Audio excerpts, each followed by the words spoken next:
Welcome back to the 2013 World Championship Series Global Finals. Lots and lots of StarCraft 2 action still to come today and, of course, tomorrow. Don't forget, we've got the semi-finals and the grand finals tomorrow. But we're now deep inside the quarter-finals here on day one of BlizzCon. Let's check in with our bracket and show you the latest scores and results. Fantastic result, of course, from StarTale Bomber going through as the first man into the semi-finals. The Season 2 champion is on a rampage through the bracket yet again. He'll play the winner of SOS or Polt. It's Deer or Jaedong versus Maru or Duck Duck. Our next game is just a few minutes away, but before we get there, let's get our thoughts and predictions from our expert analysts. DJ Wheat. Dog to kill it, you're like chocolate. We've got another great match ahead of us. This is going to be the final one that we know of up on the main stage. Deer versus Jaedong. And I'll tell you what, I'm excited to hear from these guys because I have a feeling we're going to have a lot of mixed reactions. Now, Jeff, I understand you've got Jaedong on the brain just a little bit. It's understandable, but I'm guessing... I've got Dong on the brain? Yeah, I am. You've got Dong on your face right now, actually. And no longer. You scared it. You scared my Dong away. Yeah. See what happens now? Guys, you know, let's talk about, you know, Deer kind of coming out of nowhere, right? Not coming out of nowhere. We say that a lot when it comes to a lot of new talent, but guys that haven't necessarily been dominant and then suddenly, hey, I'm here and I'm winning a competition. Of course, Jaedong chasing that championship. And the number 6 seed versus the number 3 seed, I think at this point, seeds sort of mean nothing. And it all comes down to the game that they are about to play. So before we get into our predictions, I want to hear what you guys think about this. I want to start with, of course, Rotterdam and Mr. Bitter over here since they are joining us once again. Gentlemen, what do you think we're going to see out of this matchup? You first, Kev. You go ahead. Okay, I'll go first. That's adorable. So Deer just showed us some of the most dominant PVZ we've ever seen with his 4-0 victory over Sulky at the WCS Season 3 Finals. It was pretty amazing because it did not look like there was really anything Sulky could do. It just seemed like Deer had the matchup figured out, which makes it very hard to say that Jaedong's a favorite here. But in my heart of hearts, and even in my feeble StarCraft brain, I think Jaedong can pull it off. You mean in your Zerg heart? In my Zerg heart. I feel you, Ben. All right, Rotterdam, again, no predictions. Just want to hear what you think about the matchup. I think it's a really exciting match on paper, that's for sure. I mean, Jaedong obviously a fan favorite and a really exciting Zerg to watch as well. He's been really fun throughout the entire year, collected WCS points all around the world. But Deer, I think he's playing on another level now for almost anybody. So. All right, well, going off of Roddy's comment, Deer playing on another level. Deer defeats Sulky 4-0. We play the this, that, and then if he beats him and he beats him game. Who's better, Todd? I think Jaedong or Sulky? I'm sorry, Jeff, but I think right now Deer is a lot better than Jaedong. I meant Sulky and Jaedong. Oh, you know, right? It's a tough question. So. It's difficult to say. I mean, Sulky has been performing very well, but Jaedong in this tournament, it was the first match that he had versus MVP. He played so well, so I would say maybe Sulky overall, but Jaedong, like I said before, is this guy you can never count out, and also he plays the best when it matters the most, and this is the most important tournament of the entire year. I mean, if you look at the last 2 series that both the players played, Jaedong and Sulky, you have to say Jaedong's the better player right now, don't you? I mean, he looks dominant, Sulky did not. Off of the results here, I would absolutely agree with you. Now, Jeff, I want to come to you. I know there might be a little bias on the table or the forehead, depending on how you look at it, but you know, something that Todd said earlier, and I might give something away here, but he thinks Deer's really strong. And you said, you know, occasionally Jaedong has just that moments where he goes into the zone versus Protoss. Can it happen right here? It can, and that's what I'm banking off of. Obviously, like I said, there's no mystery. I'm a huge fan of Jaedong. I really root for that guy in every single tournament, not just because he's EG, but because he is the legend that I fanboy out about. Deer is the favorite, absolutely. He destroyed Sulky, who I mean, he came into this tournament the number 1 seed. He did it 4-0 and in convincing fashion. The games weren't actually particularly interesting because they were pretty one-sided. Yes. Deer so far has taken out Tasia, a very powerful opponent, and he did that in pretty easy succession as well. I hear all this, and the word that leaps out at me is adversity. And when Jaedong is going to take his championship, when he is going to ascend to that God mode that everyone knows he can do in StarCraft 2, it's only going to be after he overcomes said adversity. So, Earlier, I voted with my heart. Todd asked me if I voted with my brain. Now, I'm going to vote with my dong. All right, so officially for our predictions, Todd, who do you got? I got Dio, of course. I predicted him to win the entire thing, so I'm going to say 3-0 as well. Okay, and thinking with your dong there, we Yeah, got absolutely. Jaedong for Pick In a number. Control. I want to cross dongs with In Control. Do it. I call. JD is going to do it. All right, Mr. Bitter with JD, and finally, Roddy. I want nothing to do with this dong party. I'm with you. All right, and that means that we're split 50% for Deer and 50% for Jaedong. You guys, I think that this is going to be one of the best matches that we've seen here today, and I do hope so as well. Will Deer show dominance, or will Jaedong be able to break through? We're going to find out. It's time to send it over to the main stage and introduce our players. 3 months ago, this player was ranked 122nd in the world. He then went on a spree, a killing spree through WCS Korea, winning the championship at the first attempt. He then went to the WCS Season 3 Championship and won that as well. The never-ending Royal Roader, Soul Deer!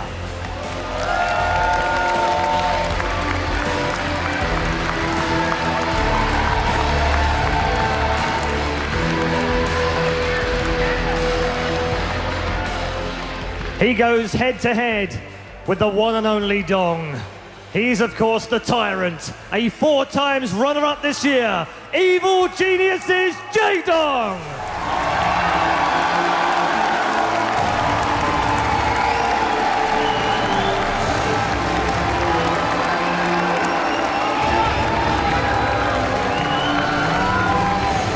And to bring all the action of this fantastic quarterfinal makeup, make some noise for Tastoses! Greetings from Los Angeles. We're here in the WCS Global Finals. And a little surprise for you, it's actually Tasteless and Day 9, the Plot Brothers. Guys, my name's Artosis. I swear to God. What's up? Hey!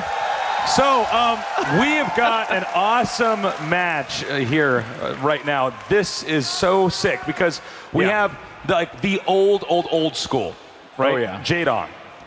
Somebody who, like, when we were really young, we'd be watching this guy and being like, man, this is crazy. Against the newest of the new Deer. Like literally as new as possible. Yeah. 25 points at the start of the season. And Jaedong, I think, has a history of overcoming adversity, as In Control was saying. I mean, Yeah, absolutely. I mean, he started off as being a pro league monster in Brood War for his team. No individual championships, conquered that, began to just perform brilliantly. StarCraft 2 comes out, and he was one of the lowest ranked Kespa players upon the switch to StarCraft 2.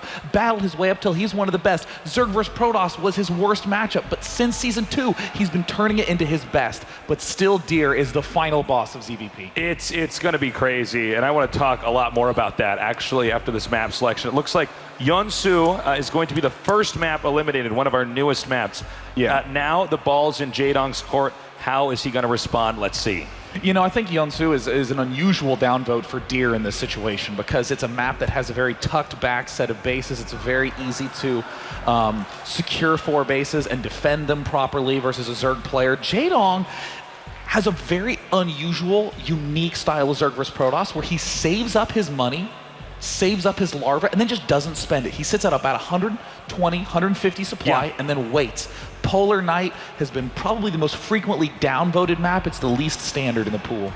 And speaking of that, Polar Knight there, now taken out. It's now to part 2 here, where we go to the order in which the maps are going to be taken out. By the way, this entire process, Deer's been very quick. And very decisive. Very decisive in how he's answering this. So he's going to go with Derelict Watcher. Now Jaedong goes with Whirlwind. That's not a shocker. He's Zerg, and that's a big map. Back over here to Deer. And like you say, he's just been so quick with his choices, and especially just like that just now. Yeah, Belshire Vestige. Makes perfect sense. Small, tight map. He loves aggressive, decisive timing pushes. Belshire Vestige is an ideal map to do that on. And going with Frost now, which leaves us finally with Akalon Wastes.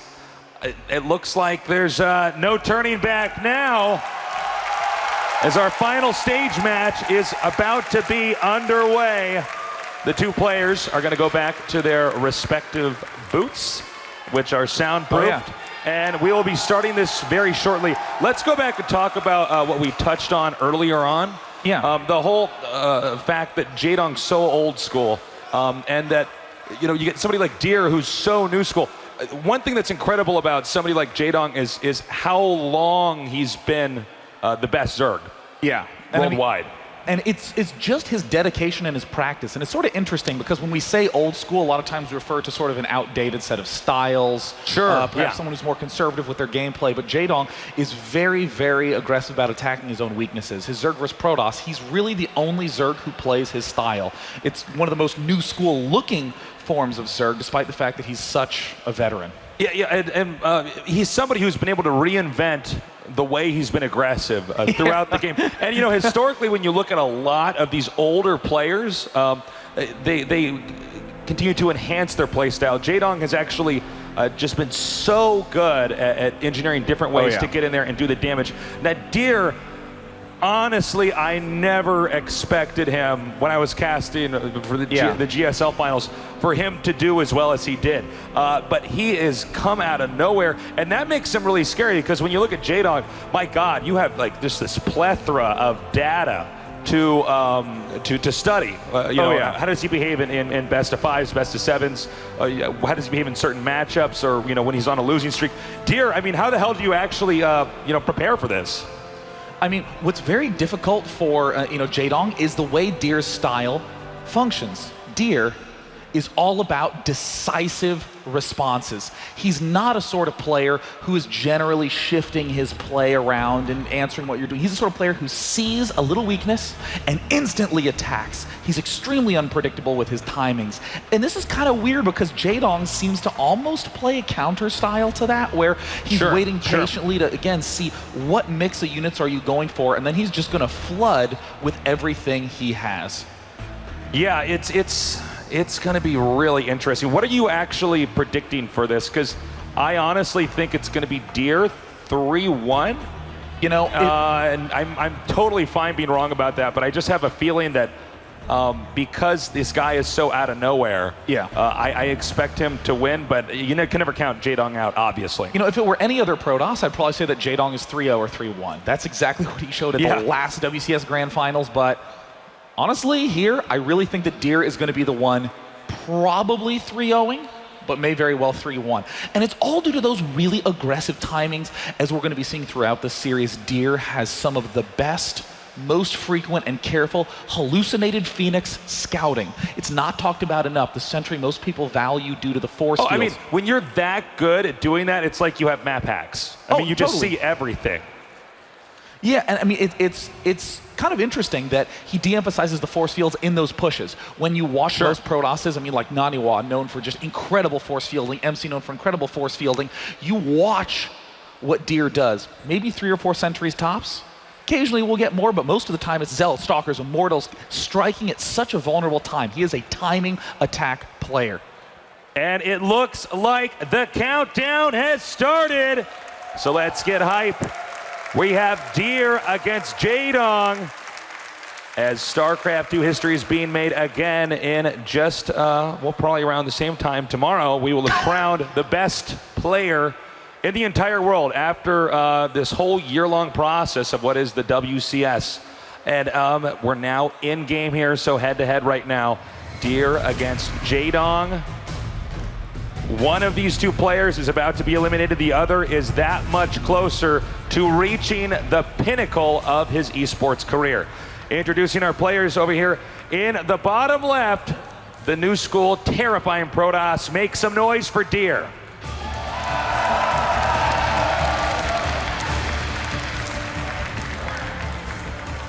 And his opponent spawning in the top right-hand position with a new school, unique style of Zerg versus Protoss. Is it enough to take down the timing attacks of his opponent? From Evil Geniuses, it's Lee Jaedong.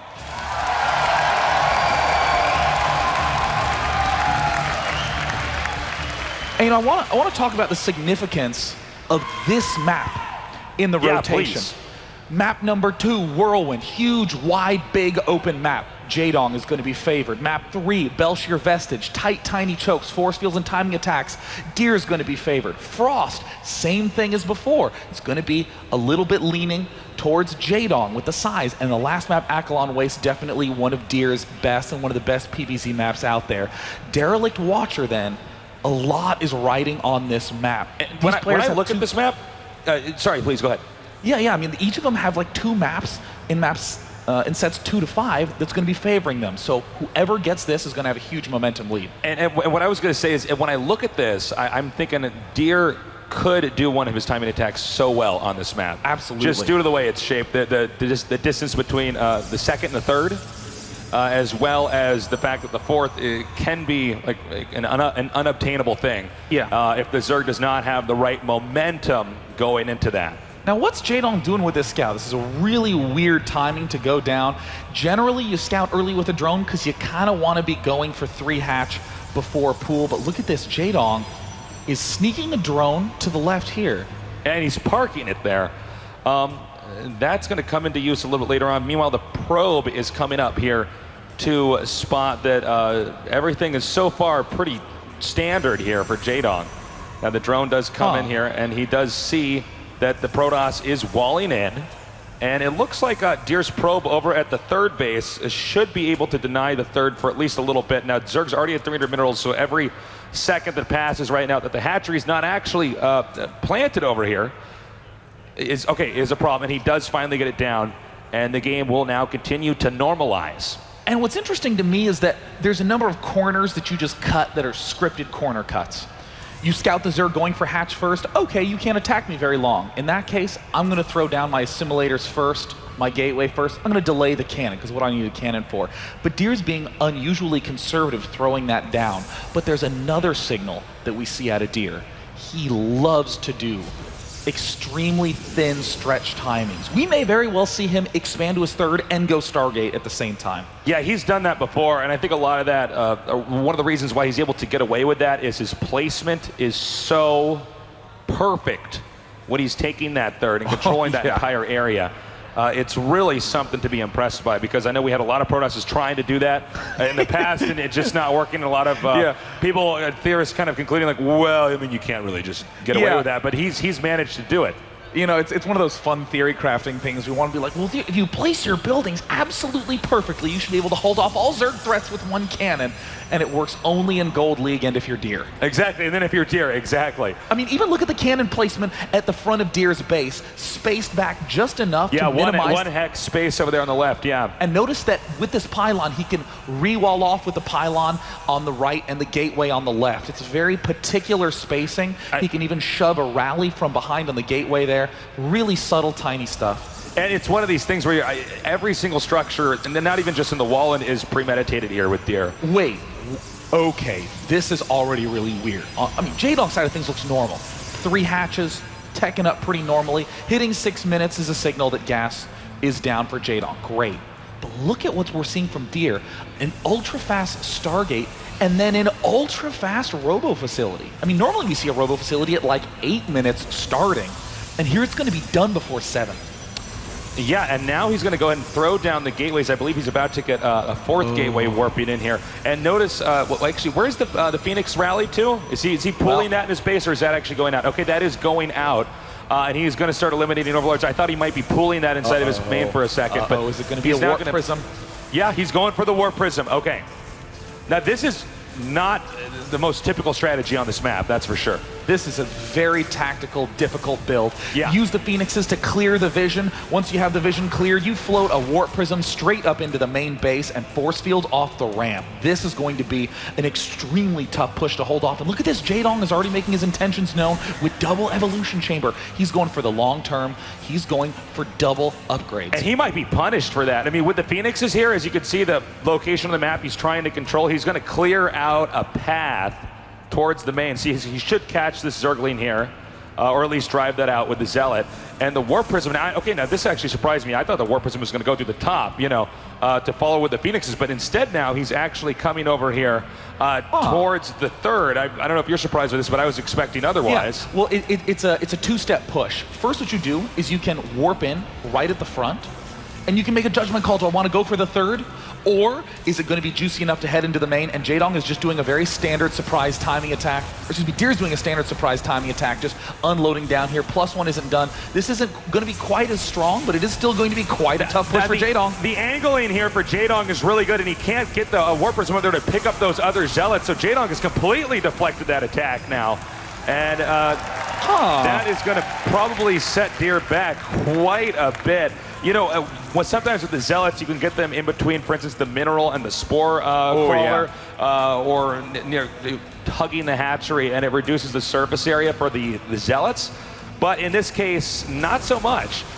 He completely wiped out that attack, and the best that Deer can hope for is now to try to take out any drones or queens as well, in order to get an edge. And now it looks like Jaedong might be able to deny the third base from coming in here. Oh my, okay, now first of all, exactly as you were sort of indicating with your tone, this is a weird play from Deer. It wasn't really seeming to work very well, and indeed it's not going to happen. 2 Hydrodens down for Jaedong. You think it's a mistake, but there's going to be double upgrades, range and speed for a Hydraless timing attack. He sees that his opponent went Phoenix. He sees that his opponent went Warp Prism, delaying the Colossus. So that means a Hydralisk mass upgraded timing push is going to catch Deer way off guard. And this third is almost certainly going to fall. And he's making a creep highway, pushing directly towards that location. And, you know, one thing that we do know about, that we were talking about with Deer earlier, is that he does manage to, get that third up almost no matter what. Now, these Lings are going to come in here and possibly cause a cancel. We'll see. Is he going to do it? It looks like yes, he is. And he's going to have,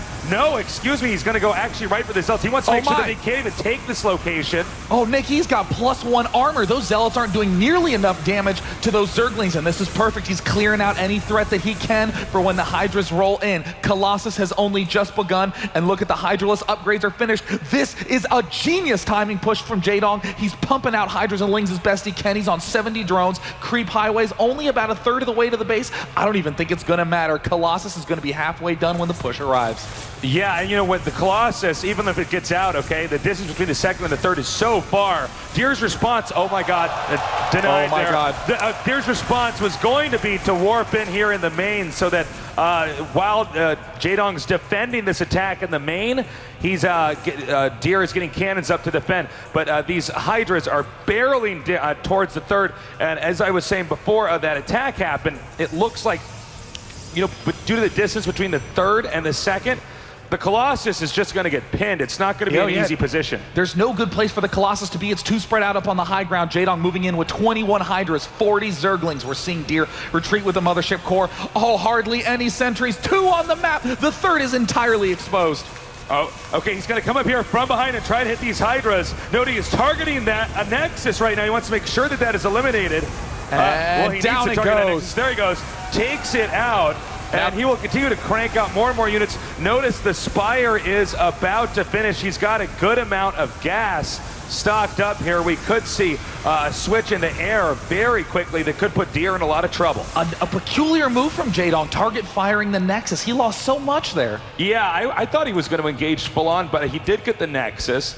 That does cause a big hiccup economically to Deer. And now Deer's going to try to push out, and this makes sense. He's saying, okay, I took a lot of damage. I have to see if I can do something now with my army. We have 8 Corruptors on the way, and that definitely will be able to take care of the air army. And then we'll have to see if Deer can micro perfectly or get anything done with this ground army. You can see he's taking out the creep tumors. He's not full-on engaging the bases because clearly this is an uncomfortable position. So he takes that out. He noticed Jaedong's army didn't engage him at all there in the middle of the map, so he just decides, okay, I'm going to back up. We're going into first person now. Here's what it is to be in the eyes of Jaedong right now, or see through the eyes of Jaedong right now. And we see the Corruptors are now pushing back the rest of these Phoenixes. Jaedong has not only got his 4th base up, but his 5th base over in the bottom right. This is really bad right now for Deer. I mean, this is exactly the Jaedong that's been powering up and looking so successful in WCS Season 2 Grand Finals. He takes so many bases, he sticks on layer tech for so fast, and in general, it shouldn't work very well. It's an extremely easy way to see the Zerg, funnel him into building too many roaches, and then crushing him with a max army. But here, we're seeing Jaedong. He's just chilling at around 141 supply. Look at that. He has the money. He has the larva. Jaedong has some of the best mechanics in all StarCraft 2. This is not an error. He's going to wait and see what Deer does. Well, you know what's interesting about this is he could have gotten maxed out. He could have actually filled up, you know, on a massive ground army with the Corruptors and tried to win with the timing, but he saw the advantage, and he decided he's just going to get as ahead economically as humanly possible. You can see the supplies are actually pretty close when Zerg can actually get maxed out much quicker. But now the problem is, how in the hell is Deer going to get his fourth base? I don't know. Oh yeah, I mean, this is an almost impossible map to get the fourth. That's why most Protosses try to get the third up so fast, because that's really the only guaranteed gas you get is those geysers 5 and 6 at the third. And Jaedong has used that amount of time, that calm, patient mode, allowing him to get up 16 Mutalisks. But is it going to be enough? The push is coming up. This is Deer's specialty, striking Mutalisks before the momentum gets going. And a Warp Prism at the top left side there to assault the other fourth. By the way, the Zerg did see with the Changeling that those are hallucinated Colossi, so that ruse is not going to work. The Observer's now allowing them to continue to tear through the creep highway, and it looks like, are we going to see a massive counter? We could end up in a base trade here. This is going to get really weird, really quick. Jaedong opting to do the base trade, sacrificing his main, his natural, his second. He has the bases far spread out in the corner. It's a desperation chrono boost to get those Phoenixes out. The Phoenix count is at only 2, and now Zerglings are streaming in there. Cannons being flooded by Deer up at his third base, and that is going to be absolutely pivotal. Jaedong is going to be in an absolutely atrocious position if Deer has even one base up and held. Now, this is the problem for the base trade right now. By the way, this Nexus is going to be not taken out. Okay, I almost said the opposite there until I saw he pulled back some of his army. But with the Protoss going into the main right now, he's taking out all the critical tech structures, which means if Jaedong doesn't rebuild the tech, he can't even make like Zerglians. He has to get everything back together now. Now, Jaedong's air army is getting bigger and bigger and bigger and bigger, and the anti-air is actually spread out all over the map. This may be a base trade that Jaedong will win. Jaedong is already making better decisions right now. 30 Mutalisks, 9 Corruptors versus essentially 21 Stalkers, and that's it. But a lot of the Stalkers are still chilling up in the main base, and you know what that means. Deer has them isolated in the wrong place at the wrong time. Zerglings still in Deer's main base. This is actually looking very good for Jaedong. Jaedong, I think, has got this. I mean, granted, both these guys have bases that are in shambles. The Mutas are fast enough they can clean up everything else. And by the way, he's still able to make Mutas, so he has a Spire somewhere on the map. I don't know where exactly. It looks like it's in the bottom right there. And this is just, I think, checkmate at this point in time here, with Jaedong probably going to win game 1. Now, this base is not penetrable, but I don't foresee the Protoss being able to expand outside of that for a long time. Oh, Jaedong might be overestimating his advantage. He's he needs to back out of there for sure. Only annihilating 1 Arcana, good trade, but needs to back up. And look at Jaedong being so sharp with that Mutalisk control, whipping around, immediately picking off the front line of Stalkers. 14 are on the map and nothing else. And we're beginning to see those hatcheries pop up at where the bases once were. What's going to be Jaedong's follow-up? We don't know yet, because his spawning pool is still down. Zerglings also assaulting the probes that are still long-range mining, and Deer is mounting another assault up at this top base, but not a lot of drones remain. You know, the question is, can the Mutas and Lynx come in here for a counterattack? Because what Deer's doing is he's completely abandoning that one base in the hopes that if he has enough Archons with this army, he can take on the Mutas, so Jaedong will not engage whatsoever. Then you can see Jaedong's not entirely sure if he can take out the base of Deer and still win a fight with his army. So he hasn't made his move just yet. He's still trying to gather up. You know, one thing that Jaedong did very well here was hold that thought. I'll get to that in a second. And it looks like the Archons did manage to do some pretty good hits to those Mutalisks, but it was not enough. And all of a sudden, Deer is losing the periphery of his base. Those gas units are so essential. I mean, essentially, it's 1 Archon every 80 seconds. So if you kill 2 of those are full minutes. You know, one of the things that's so good about what Jaedong did for planning, or we probably saw like 8 minutes ago or so, is when he was taking his 5th and 4th, he took them in opposite spots on the map. So this death ball of Deer has to either go to the top, take that out, and then go all the way to the bottom, which makes it really difficult for Deer, despite how well he's playing, to actually stamp out the resource gathering from Jaedong. Well, it looks like Deer spotted the key base down at the bottom side. Archon shots connect nicely with the Corruptors, and they don't have that bonus healing that the Mutalisks do. Right now, it's all up to this push to take down this expansion. Jaedong is pulling himself back around the Xel'Naga Watchtower. We see that the Spine Crawlers are going to be up at the front lines, and how is Deer going to engage it? Is Jaedong actually going to elect to fight this? Well, if he can get the Archon at the right angle here. Oh my God! One Archon falls, second Archon gets target fired, but it's getting absolutely massive shots, takes them down. 29 Mutalisks versus 13 Stalkers. That's gonna do it. GG! Jaedong takes an impressive game 1 on the key map. Sick. I wasn't totally sure if the base trade was going to work. That was a pretty drawn out base trade, by the way. Absolutely. But what was so nice about it was he kept making those mutas. He identified that his bases are spread out enough that Deer is going to be punished for his lack of mobility. So then what he can do is he can continue to harass any expansions or anything like that that's coming out on the map while still covering his other bases, which means that Deer's stuck on this one base. Now, I think had Deer actually maybe stayed back for a little bit and gotten a few more Archons with his army, and not allowed mutas to come in there and snipe. It's kind of like in StarCraft 1 when the mutas come in and snipe the science vessel. This is the same thing. If he times it out right, he goes in there, he kills it, and gets back out. Maybe this game would have been different. We'll never know.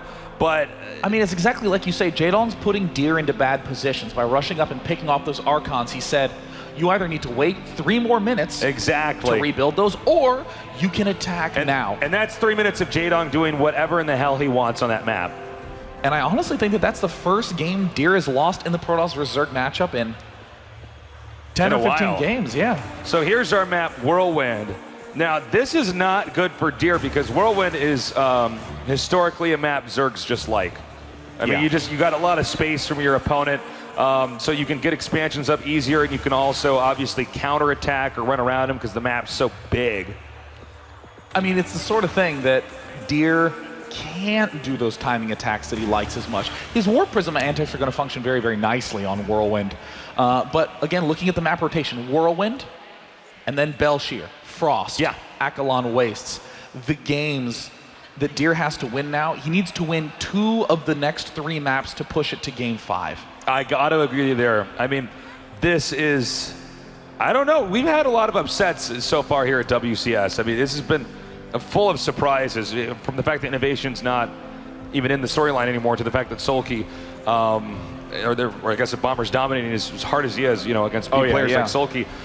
Maybe we're going to have another one here, at least for what you and I would probably consider an upset, with Jaedong beating Deer here. It would be absolutely an upset. I mean, the way that we've been seeing the domination, the timing pushes out of Deer have just been astounding, the most impressive I've seen. But I mean, Jaedong seems to base trade better than most Zergs. He seems to transition to Mutalisks better than most Zergs. And I think that the thing that impresses me most about that game from Jaedong is that it was a recovery game. He actually botched the Hydra attack pretty badly. That's a good point. When he got up there to that third, he killed the Nexus, and then Deer immediately got this good counter off, and I was looking at that and thinking, oh man, like, wow, that attack was supposed to be a timing to actually end the game, and then he got angled in a bad spot where the Hydras were getting hit from behind with the Colossus. He wasn't able to pin the Protoss army, so he killed the Nexus and then managed to come back from a situation you never planned to put yourself in. Yeah, I mean, that Hydra Ling timing attack. I mean, generally Hydra Ling into Mutalisk is a reasonable transition, but it's all based upon speed, and Jaedong showed an absolutely amazing ability to recover and to think through it clearly. Whirlwind, this is Jaedong's map. This is where he's going to have huge success. I think if he wins on this map, he's won the series. He's probably won the series, but we'll have to see. The countdown has started. Are you guys having fun? This is the WCS Global Finals here in LA at BlizzCon 2013. We are getting closer and closer as we are getting less and less players here as this tournament progresses. One of these guys could be the world champion, but you never know. It looks like we're now in game. So get ready for game number 2 here. Deer, the new school, against Jaedong, the old school, on the map, Whirlwind.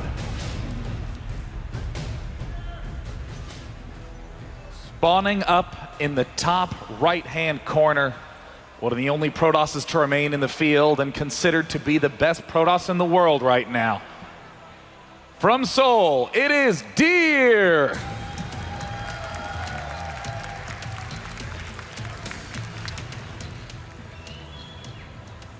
And down here in the bottom left, the Zerg that has lasted through the ages from StarCraft 1, now here in StarCraft 2. Make some noise for Jaedong.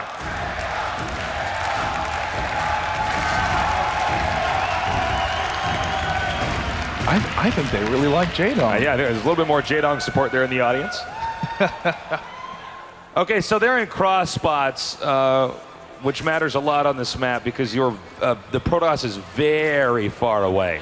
Yeah, from the Zerg, like really far. The Watchtower also plays a much bigger role than, let's say, had they both shared the right side of the map or the top of the map or anything like that. Oh, it's so important. I mean, it can't even be overstated how key this is right now for Jaedong to be able to succeed on this map. Now, it looks like an incredibly strong read from Jaedong in this spot. This is a map where most Zergs go double hatch before pool.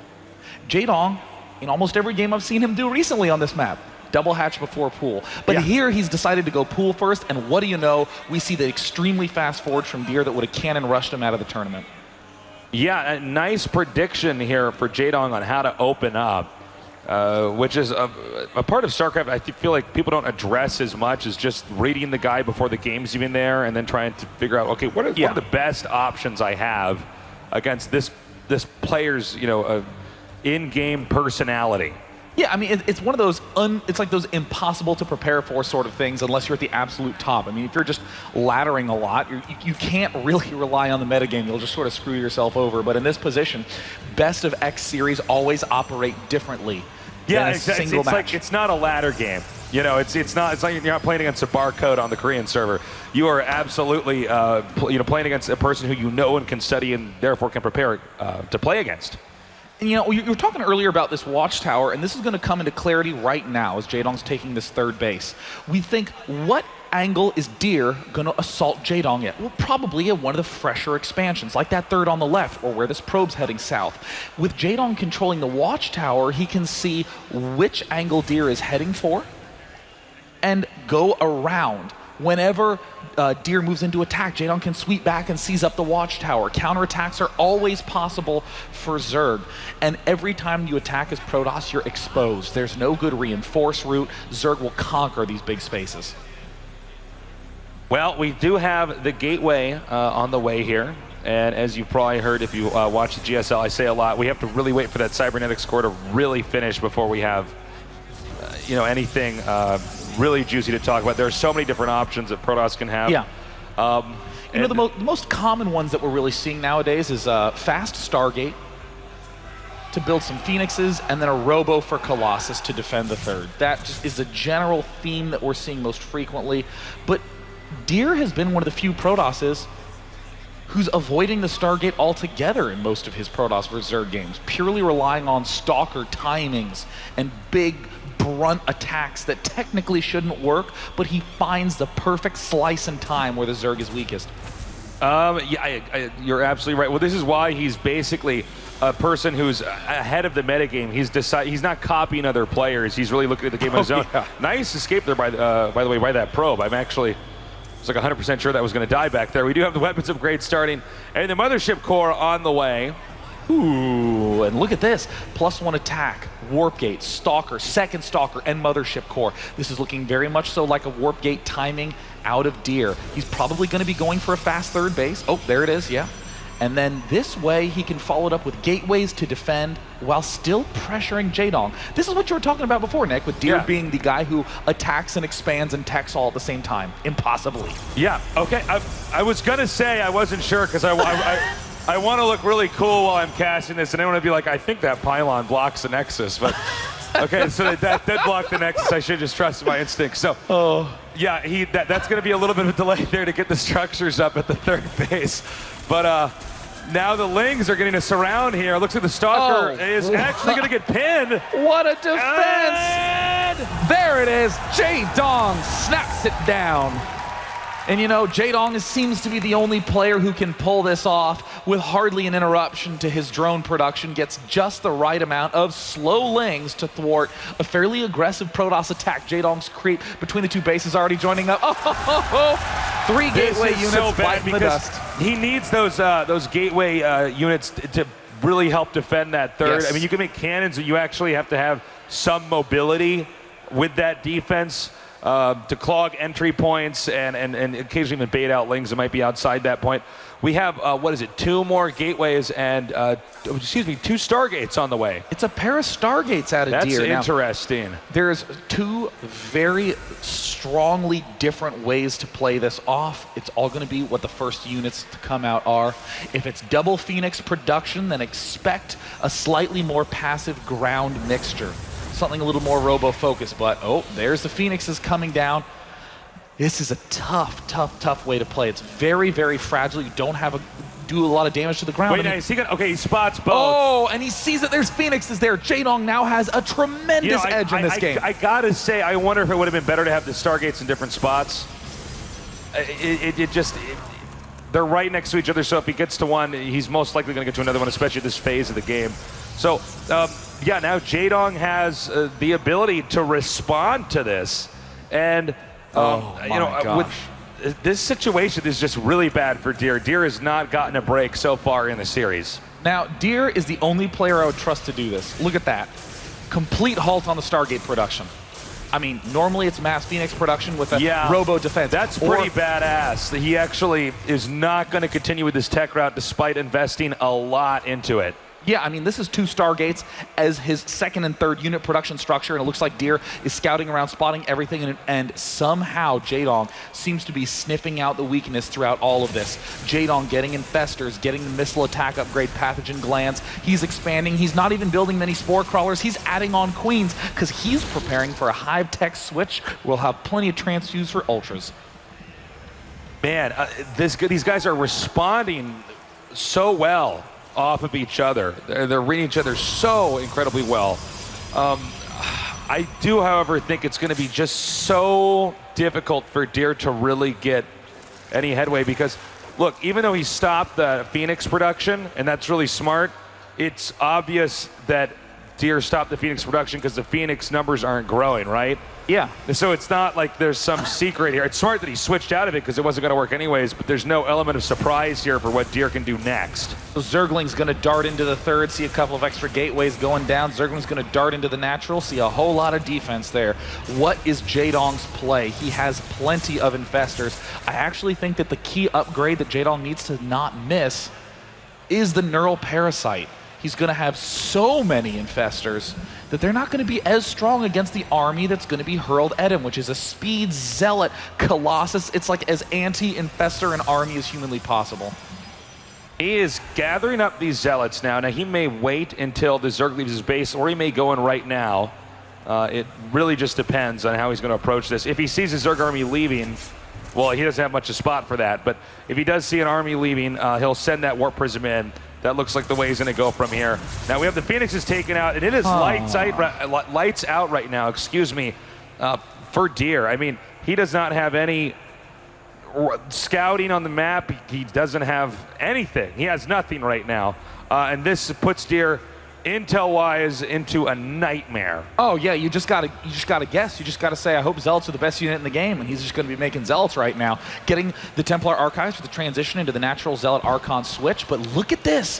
Jaedong waited patiently, waited, was up to almost 40 larvae, and now boom, 11 swarm hosts coming up. He's been preparing this transition. He has tons of queens on the field, 12 queens, 8 infestors, and soon enough, a big old pack of swarm hosts. I mean, he is going to be in perfect condition to transition to any hive tech and to continue to delay the game. Zerglings have spotted all the expos. There's no threat. Uh-oh. Oh, I love this. He's doing the fake. He's sending out all these overlords that are actually empty to make it look like there's going to be a drop, which just baits the Warp Prism in here, which will take care of easily. Warp Prism still manages to stay alive. There's the burrow on the swarm host. In the meantime, we see large Zealot Colossus attack moving in. Warp Prism is in the natural. He's going to clean up these Zealots, no problem. Another Warpin over here inside the second now. Oh no! But he's going to pick up. But the attack now is coming up over here in the front from Deer. 172 supply to 193. These the Swarm hosts are going to have to back up. There's too many Colossi. Oh my God, the Infestors are in the worst place humanly possible. They are on the opposite side of the Swarm host. Jaedong's going to lose it all. Jaedong has been pinned right now. Now, he does have a lot of Infestors coming out here, but the Swarm host, I mean, losing these is you spent so much money getting this. Oh my God, but look at this. The Queen count is high enough that he's starting to pick off the Colossus. Queens taking the Colossus down. Jaedong, how did you pull this one off? You know, that was really impressive because, oh my God, nice fungals here. No. He's going to catch the remainder of the army, which, although they're all losing important tech units, you know, Deer, it takes a long time to get those Colossus out, or Colossi, I should say, out, because they're all being incremented out from a robo, whereas for the Zerg, you know, they just make them out of the larva. Oh, so yeah. Jaedong with an economic edge here can still recoup much easier here than Deer can. Here's what I love about Deer. In the midst of that attack that was going absolutely haywire, it's unclear if the attack was good or bad or how to even evaluate it, but Deer got a base up behind it, and that always means that your attack was a stunning success. And right now, it's been a massive tech switch from Jaedong. He had 50 larvae stockpiled throughout that whole attack. He spams the R button, and we're going to see 25 roaches join the fray. Okay, he's got to be careful. If he gets snapped by these Infestors, a Time Warp comes down here. He did zone out those Corruptors pretty well with the Archons. This is 4 Colossi. This is nothing to laugh at. And he's coming up here now, but there's a good amount of roaches out here now.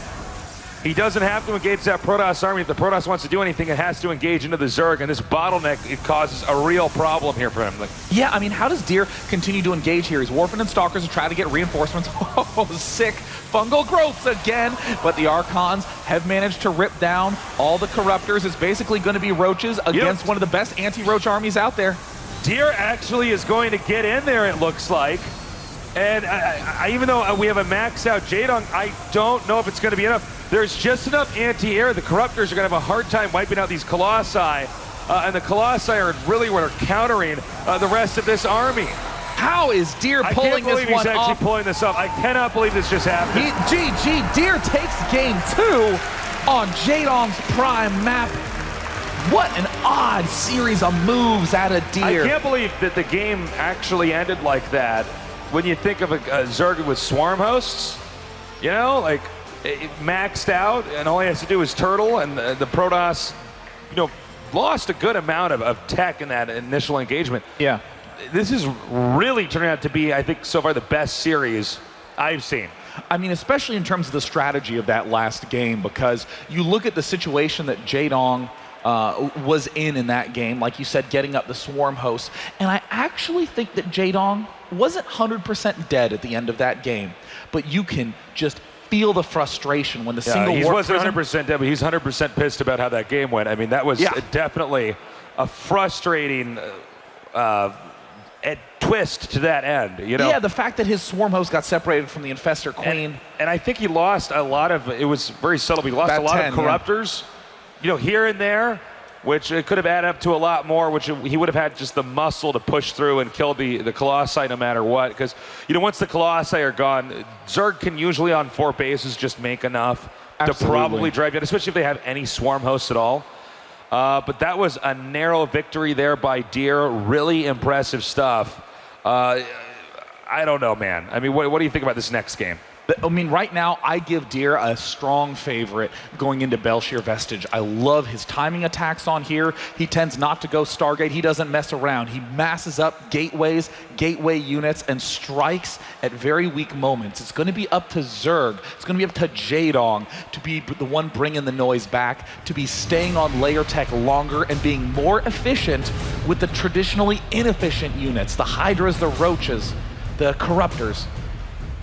All right, guys, let's get loud in here. In the bottom right, we have our Protoss player. I can barely believe he won that last game. His ID is Deer.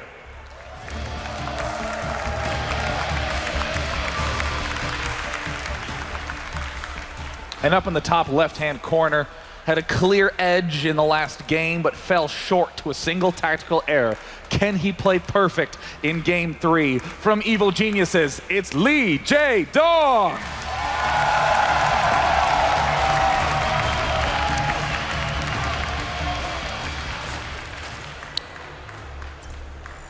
These guys have both been playing so well so far. It's interesting to see that Jaedong is just, that last game he played so well. I'm still a little bit shocked Deer won. Yeah. I'm still a little bit weirded out by it. But, you know, for Deer to win after being put at a disadvantage by losing those early game units, and then his double start game getting spotted, right? Yeah. And then he has to switch out of that, and it's cross spots on Whirlwind, and he won with a push. I'm like, okay, that's pretty sick. Well, you know, one of the things that you just can't ever discount is the edge that really economy gives you. He got that third up so early, and that gave him the opportunity to make those mistakes and to be able to afford it. Oh my God, Jaedong isn't going to spot it. Jaedong's going to get cannon rushed. Oh my God, there it is. And there's no pool. There's no pool. This is a disaster. This is really, really, really, really, really bad right now. Jaedong, what he's doing right now is he's going for heavy econ. Now, if you're a StarCraft newbie and you haven't seen this before, and he sees the Forge, by the way, you can set up these buildings so it's really hard to surround this cannon, and that's exactly what he's doing right here. Uh-oh, you know. Let's see if the drones can get over here in time. The probe is going to come over here and just do a little bit of harass just to try to bait out some drone hits. Now, Jaedong's going to try to pick this off, but there is a drone from Jaedong down at the south side. He may try to block Deer's expansion. This is a really good angle for Jaedong. Oh my God, is he going to get that? Is he going to get it? Is he going to get it? Cancel. He gets a cancel. He's got one. He's got one cancel going down. Can he get a second one? It looks like he's going to get the next one. And it looks like Jaedong is going to be able to get all the cancels down.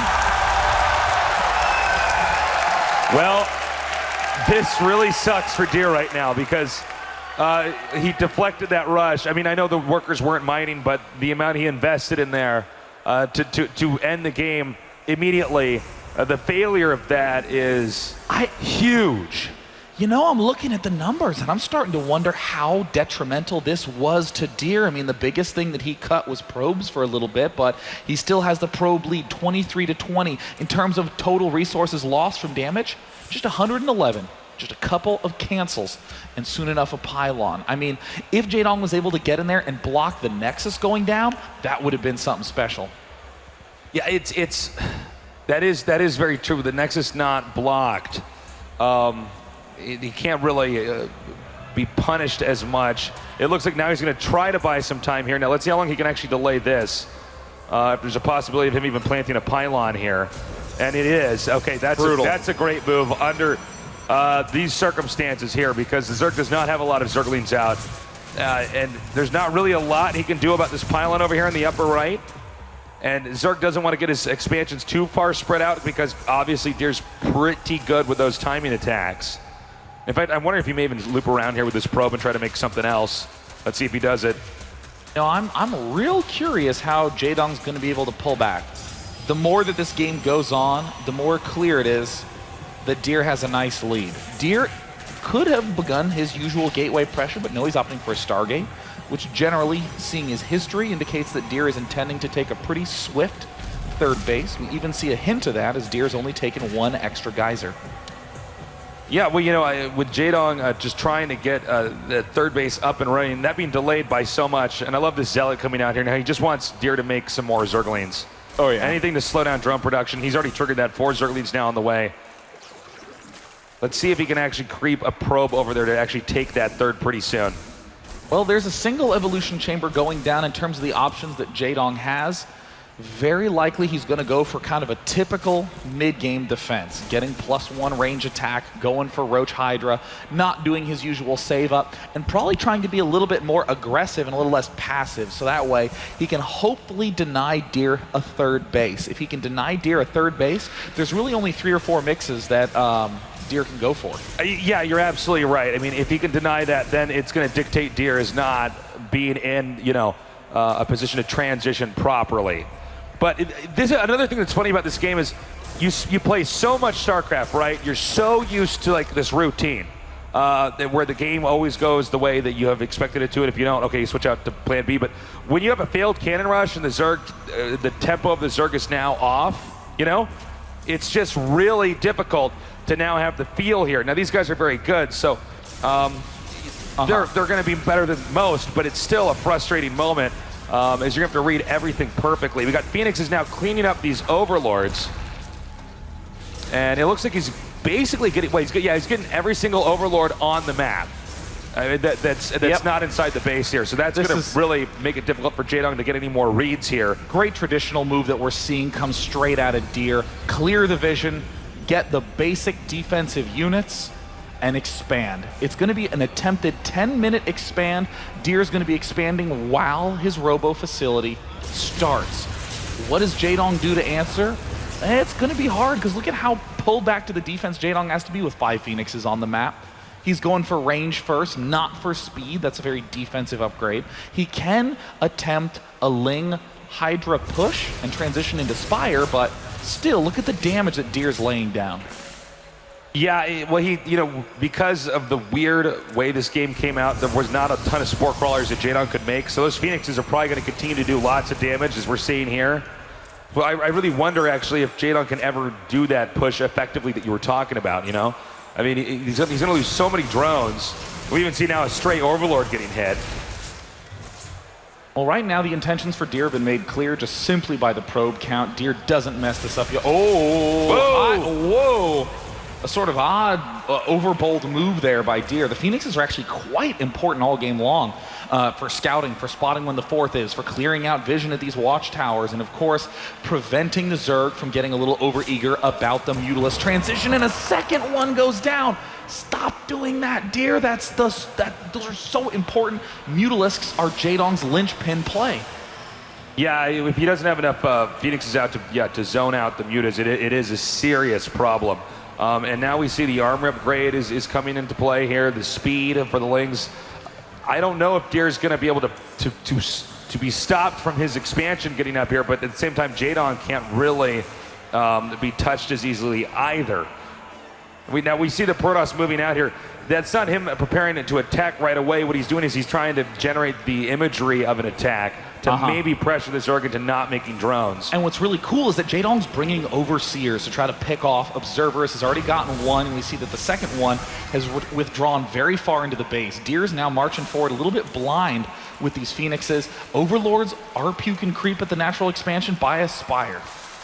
And it looks like he's going to go for the 5th base here. This is what reminds me a lot of like Jaedong and StarCraft 1, the tempo of when he's expanding. Through the roof, yeah. Yeah, it's very Broodwar-esque, but we'll see if he's going to be okay doing it. Again, Deer just kind of moving out, trying to clear up anything that's right outside of his base. The Hydras, are they actually going to come around here for a possible counter? Well, that's not going to work with him. The Phoenix is spotting him. So he's going to go ahead and go back. Hydras are going to get caught in the middle of the map. Now, he didn't get any force fields up to trap those Hydras just yet. Well, there's that one. And he actually is going to do the Hydra counterattack over here at the bottom left. Funky little move. He's going to try to continue to pick off Phoenixes. He gets one, and he's getting a lot of value out of these Hydras at the bottom side. Meanwhile, over here at the Zerg's 4th, Jaedong's 4th, the hatchery will 100% be taken out. There's just nothing else that can be done about this. But I don't know. Actually, I almost don't like the position Jaedong got himself in here. Well, he's got 15 Mutalisks on the way, Nick. Well, we'll see if he can warp in enough Stalkers to hold it, though. I really wonder if Deer just doesn't go back home and regroup. We'll see, though. It depends on where he pushes and how fast he runs. And in fact, he may be just too late. It looks like he's just going to get caught off guard there. Well, it looks like it's he actually recalled. Main, excuse me. Yeah, I was like, where'd that go? So he recalled back into the main here, and he's regrouped. Jaedong's going for mass mutas right now with a lot of Lings, which makes sense. You can do that mineral dump with all of those Lings. Oh, the Twilight Council's exposed. This means that most of this army is going to be pinned, and where's Jaedong have his eyes set? To the 3rd base. We're seeing Ling Hydra group up there, and Jaedong doesn't want to let that big army stray far from the main. All right, so the Mutas are now going to regroup over here with the Lings. Now, this Protoss army is definitely what I'm now calling nimble. Yeah, but is he going to be able to save his Colossus? No! He does! A very dicey move. 18 Mutalisks out. That number needs to be high. Another expansion goes down for Jaedong. He has already admitted his game plan with these moves. He is going for the base trades. This is a very gutsy move here by Jaedong. So many hatches here right now. But again, with the Mutas coming out here, Protoss is pinned so hard to his base. I mean, Mutas are like the effective harassing units. They can just get out, they can get anywhere. And I wonder if the sand is running out of the hourglass here for Deer. Well, Deer has already managed to find enough funds to sneak out a second Stargate, to get his Warp Gate count only to 6, but has Blink 4 cannons in the main base, more gateways coming out. I mean, it is just immaculate play from the Protoss Deer. By the way, 27 Mutas now. Now, if he controls these perfectly, these Phoenixes, he can do a lot of damage to these Mutas, but Jaedong does have the best Muta micro in the world, so that's a tall order. Oh, counterattack from Ling! He didn't actually get that clogged up the entrance. Meanwhile, it is going to be another base trade here. Deer is now headed northbound with his army. Oh my God, Jaedong, the king of counters, sweeping in Hydras, Lings, Mutas, all storm in the front. See you later, cannons. The probes might be next, but look at the great splits from Deer. He is not going to let this game go on long either. He is now, okay, Deer is now going into the second. This is a smart move. He needs to go to the main to reset the tech tree here for Jaedong. But I'm a little bit worried because the damage output and the speed of this entire air and ground army right now for Jaedong should be able to wipe out the Protoss bases so quickly. Right now, Jaedong needs to throw down spines. He needs to pick a base, spine it up now. We're seeing the splits are amazing from Deer. He's annihilating the main, the natural, the third, and now the fourth. He's pulled most of the Stalkers back all the way to the third base. Can Jaedong get this angle? He needs 26 You know what? Mutas. I think he can blink in here, though, on top of that. And if Jaedong loses the Mutas, he loses the game because the Mutas are what allow him to defend all of these other locations. Now, there doesn't seem to be much anti-air over here for these other bases that are under attack, but really, these guys both these guys have their bases are in shambles right now. But at the same time, 19 drones for Jaedong. 19. And we're seeing Deer try to step up, trying to take out this other base, and is very likely to succeed at this point in time. There's very little defenses. Deer is being a genius at keeping track of where the Mutas are. He's going to clean up these Colossi here. This is a really nice move. By the way, can we do a vision check here? Does Deer actually know about the base in the bottom right? He has. Okay, this is really bad, though. If he doesn't know about that, it means his decision-making is going to be off. Well, he's going to assume that the only functional base is the upper right one. Well, we'll have to see what happens. As long as he can keep a few extra hatches alive elsewhere, then he won't become suspicious when he realizes that there's nothing there. And he's okay. Hold on. No, he's heading up to that top side. He has no idea. And the fact that the upper left main hatch is still alive means even if he kills this hatch, Deer is going to default assume that the upper left base is the only thing left because of how it would reveal normally. In fact, this is a smart move. Is he making a pool over there in the upper right? Yep. That is actually to make it look like there's no way that he has another base down here in the bottom right. That's not even a mistake. That's a great, tricky desperation play. The drones are running south. The drones. The traitor drones. No, the AI sent the drone south. But I don't know if that tipped Deer off just yet. Deer is playing this off as perfectly as a base trade game can be played. Jaedong continuing to keep his armies split, continuing to keep everything spread apart. Only 12 Stalkers. But you know, the Archons are, I think, the real scary factor. Oh, yes, definitely. There's the blink. A nice possible pickup from Jaedong. He needs to begin annihilating Stalkers, not the buildings. Yeah, the Stalkers are so important. Stalkers, Archons together, really scary. You know, he's getting these Mutas out, but when you're going mass Muta like this, you want to have way more bases. You want to have like such an income that you can just crank out Mutas at a ridiculous rate. Yeah, definitely. Now, does he know? Does he know yet? Is he going to find out? He's okay, now hold on. Skirting past okay, hold on. Is he going to go? Is he going to go? Did that tip him off? It looks like it did. Oh, no! Oh, the traitor! Jaedong now moving with his Mutalisk. He runs headlong into a Photon Overcharge. Does he have a backup Spire? No, that is the only Spire Jaedong has on this map. I think Jaedong well, actually, I think he might lose here. This is actually so close, it's difficult to call. The Mutas are going to take out the second base. Let's do a mineral check here. How many minerals are at the Protoss' third base? That's been up for a long time. Well, looks like there's actually a lot there, so he's not going to mine out there anytime soon.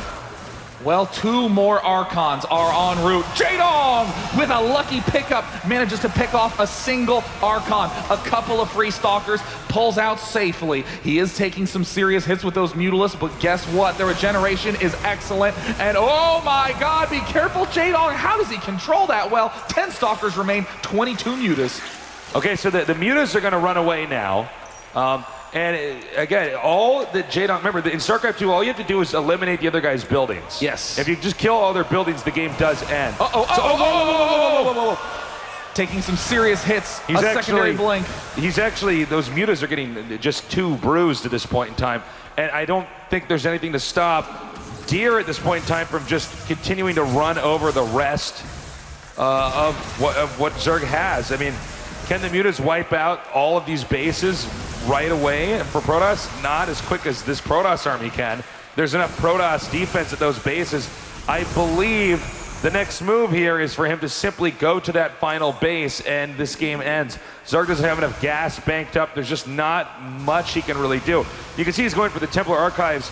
That's the right mindset, but it's not going to do enough to turn the tides of this game right now. Too little, too late. Yeah, Jaedong, too little, too late. Jaedong must decide where he wants to engage, when he wants to engage. Okay, this is going to be the end here, unless somehow these Mutas are split so perfectly that they can wipe out this army. I just don't see how on earth. Oh, Jaedong was so close in this game. I mean, yeah. Jaedong's still running every which way. He is going to throw down a hatch at the far right side, but his drones are pinned.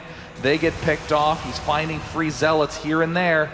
If he can maybe get so lucky, and there's a few units that just get so distracted, but right now with 8 Archons and 15 Stalkers, what control can he pull off? Yeah, I mean, it would be Deer having to make a mistake at this point, not Jaedong making a brilliant play. I mean, there's just not much else he can do. He's going to try to get another hatchery up here, and I note that is the last hatchery he can make. He has 30 minerals, and his, as you can see, his economy is completely stagnant right now. So he sends Mutas up here. Now, I've seen a lot of crazy stuff, but if Jaedong were to actually deny this from here, I mean, the Archons are just going to be bunched too close together. This should bring us out of game 4. GG. There it is, GG.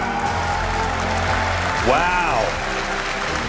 3 games in a row, we've seen Jaedong pull crazy tech switches here and there, and especially rely on the mass muta transition, but Deer shuts it down again in game 3. Marcus, what's going on at the expert desk? What are you guys thinking?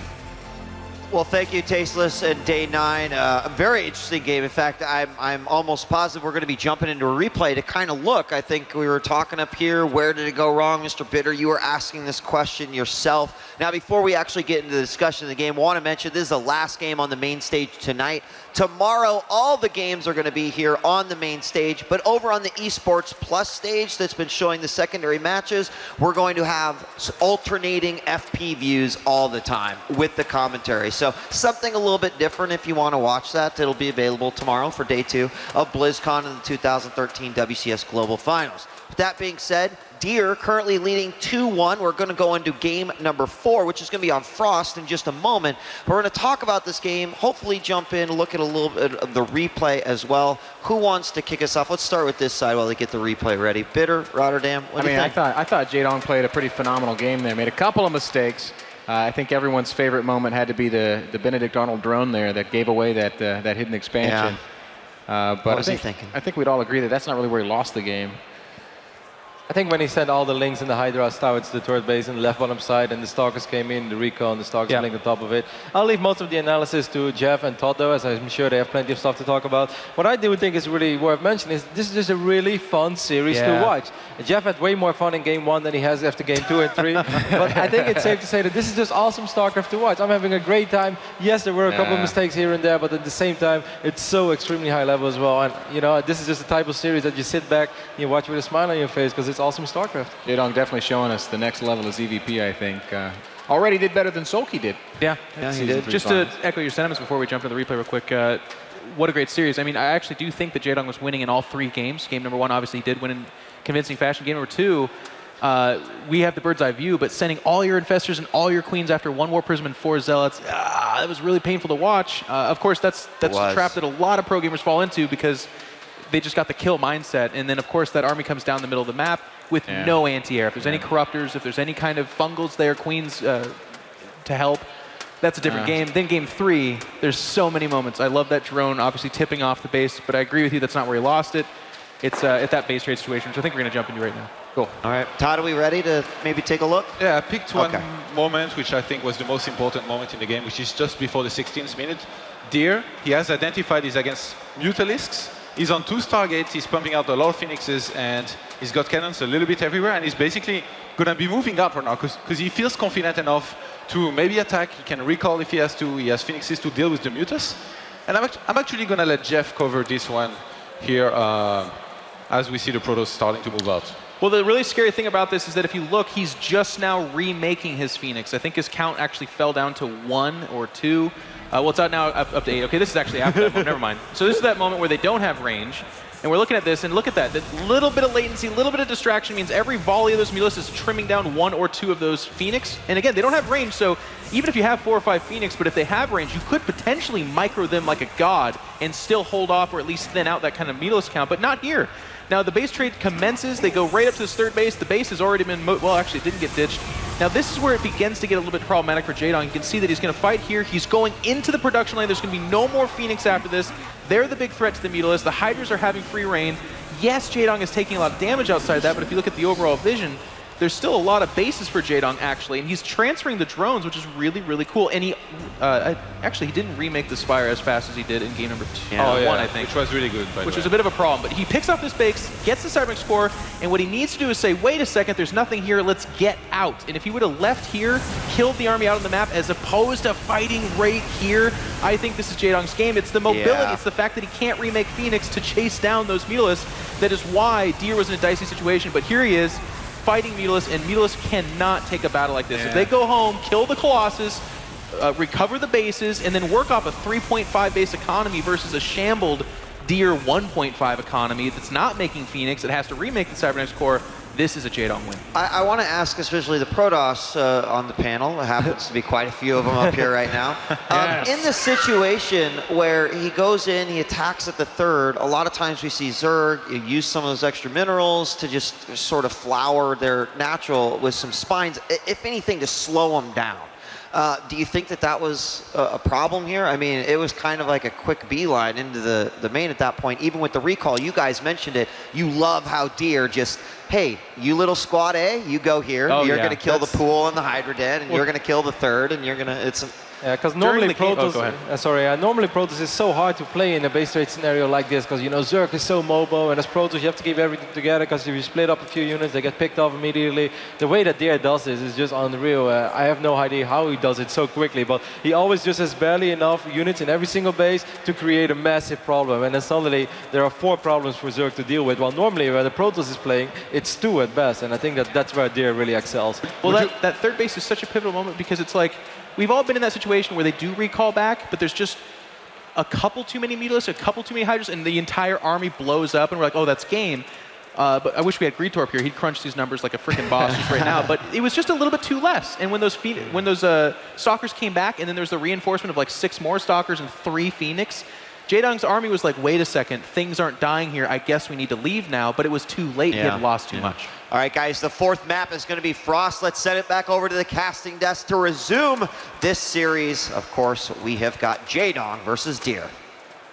Thanks so much, guys. You know, I will admit, Both you and I, Nick, looked at each other a couple times in these series and said, I can't believe Deer won that one. I can't believe Deer won that one too. I mean, it's true. Jaedong, though, shows that in all 3 games, he knows how to get a big lead against Protoss. He absolutely does. We're going to go to the map Frost. I gotta kind of agree with In Control back there. I feel like Jaedong was winning all 3 games. You know what I mean? And Deer is just he's outmaneuvering him here. I feel like Jaedong gets the positioning set up, and then everything's supposed to fall into place. But Deer is somehow navigating his way out of this twice already, and he only needs to do that one more time. This has become an incredible series. Our map for game number 4 is going to be Frost. This map is definitely Jaedong favored. He likes to take a lot of bases, a lot of spread out positioning. This map is the biggest map in the map pool by far, not just because of the XY dimensions of it, but because all the paths make you swing all the way to the fringes of the map. I mean, Whirlwind is about the same size in terms of just regular dimensions, but has a clear center and you can walk easily around it. Yeah, that's very true. I mean, you take any ground unit, make a beeline, to any of the other bases. Well, it'd be right-click to make a beeline. They don't make a beeline. They zigzag all over. They're going to make a Z-line over there. So it's going to be a map where Jaedong can counter easily. He can run around, and the Protoss being less mobile, maybe this is a map Jaedong can punish Deer on in a way that's actually going to result in him having a win.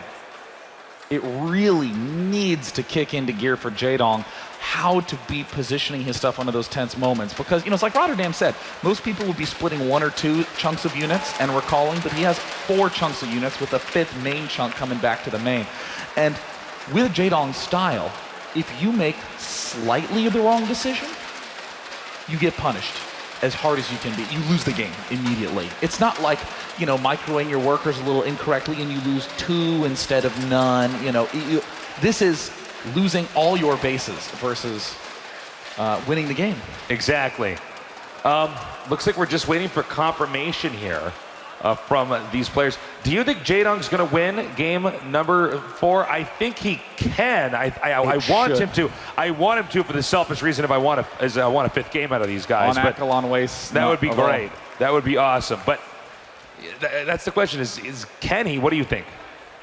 If it's cross positions, Jaedong definitely has my vote. If it's horizontal positions, Deer definitely has my vote.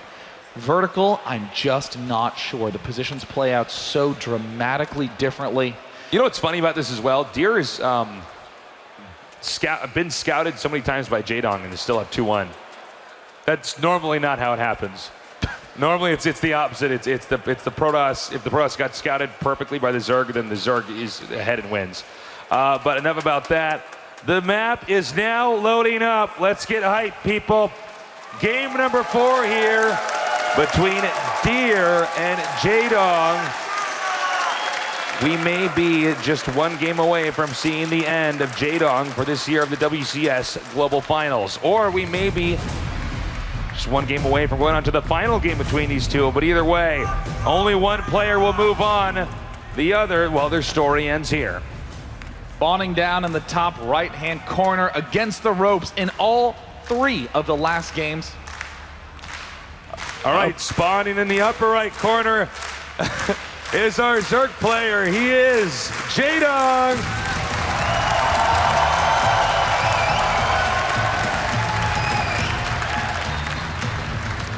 And his opponent down in the bottom right-hand corner has been up against the rope in all 3 games, but has pulled 2 amazing victories. Might be able to close it out here and be one of the first semifinals of this event. Can he do it from Seoul? It is Deer. Look at this, Nick. It's gonna be, looks like a gateway in Maine. It looks to be just that. Deer, I gotta go back on this again because it's so weird that he's been scouted so well by Jaedong. And he's still winning. Spotting everything on point. The game number 2 on Whirlwind, where Deer has nothing outside of his base but a warp prism and still manages to outmaneuver Jaedong. That is insane. I mean, I think Deer is exploiting what I'd call like hidden potential. Just a Warp Prism. Not a big deal, not a huge investment from the Protoss side of things, just 200 minerals, but it's a tremendous threat for a Zerg player that doesn't have a mobile army. And then, of course, when Jaedong makes a little slight error, it's what totally catches him off guard. Same thing with the Mothership Core. Could be that everything's coming home, but you never really know. It's that always threat of the warp-in versus the destruction of the main, and that's what keeps catching Jaedong off when he goes for these base trades. But here, these are the vertical positions that I was mentioning that I have no idea who's going to come out on top in this spot. Jaedong going 3 hatch before pool, I like it. All right, the probe is coming up now, and he'll be able to identify that, yeah, this is the 3 hatch. Jaedong's greedy, he wants to get a lead here. And he sees the spawning pool going down here as well. Do you think Deer is possibly just going to go for a Stargate again? No, I'm... You think he's actually going to lean away from it? Because we've seen Stargate, so some Stargate dependency throughout the series, but... I'm leaning mostly towards a 2-base timing here. 2-base timing on this map? Oh my God. My goodness. Oh, Deer gets busted. spotted right away, but... The angling here. Doesn't matter. The angling here. He's got to keep close. He's got to stay. He's got to stay tight on there. Now, hold on. Oh no! This is really intense. Okay, the architecture. Okay, cancels. I was going to say the architecture in that location is one where if he could just get the right pylons up in the right spots and the cannons warping at the right time in the right place. I mean, Zerg just loses that spot, but. Well, looks like Jaedong is getting a good scout up in the main base. Probe advancing forward. Triple Queen production. Instantly, no Lings at all. But same story on the Protoss front. No cannon at all. You know, I'm really leaning more towards a 2-base timing push out of Deer. At the very least, a Robo expand to the 3rd. But this is a map where that 12-minute timing is very threatening. The double Colossus, double Immortal, warp or gateway push. Yeah, and you know, with a push like that, you can attack the 2nd or the 3rd, which causes this problem for the static defense of the Protoss. You have to run the spine crawlers back and forth, and then route them and get them in position. So this is going to be interesting. He does have 1 probe hidden out on the map. Yeah, there's the hidden probe, and there's the Stargate too. Okay, so he is going to go for a Stargate build. Now let's see what kind of Stargate build that may be. He is just with no pylon out here yet, although that might be a little bit too soon for him to actually put that down. He does back up though. Looks like he's checking to see if the creep he's trying to connect the creep towards the 2nd and the 3rd, or if he's trying to push the creep out, you know, because that could be another big factor for what, you know, if you attack and then how you attack. That's a fantastic point, because Deer is the sort of person who doesn't plan specific attacks or plan specific defensive styles. He's looking for opportunities, and when he spots it, he goes all in on those opportunities. You'll see him go, uh-oh, no creep tumor, well, great. 4 warp gates, pylon, go. And he knows that there's no way that the Zerg can deflect. Okay, so he sees the creep is now spreading up towards the 3rd base, which I think is probably the best, safest way to play. And the Phoenix is just going to start clearing up Overlords. Notice Jaedong does not spread out a ton of his Overlords on the map against Deer. He keeps most of them inside of his main set back there. Zergling speed not really that close to being done, only just recently getting started. Roach Warren, Evo Chamber, it's looking like a standard mid game, but keep in mind, Jaedong did go triple hatch first, so that means that he has a huge, huge economic boon. I mean, look at this. There's hardly any gateways out for Deer. He's only half done with his gateways, 2, 3, and 4. 3rd being spotted for Jaedong. Same story with the other 3rd. But in my eyes, the big question is, when are we going to see 3 more gateways go down? Or is Deer going to be expanding? Phoenix is, as usual, just shaving up drones here and there. We'll see how much more of those he can actually get. Occasionally we see situations where they kill enough drones, they just keep making Phoenixes, because you just cannot stop the drones from continuously being killed. I don't think Jaedong's going to let that happen, but that's just something to watch out for. Ling speed about to finish. And that Robo Bay for the Protoss and the +1 attack upgrade winding up here as well. Mothership Core clears out the 3rd probe, joins on in to throw down in ultra-fast Nexus. There's the Spire again. I think Jaedong, I mean, what do you think about Jaedong's psychological state right now? He's throwing down the Spire. Do you think this is him going, all right, I've gotten a lead 3 games in a row, and the Spire's my ace play.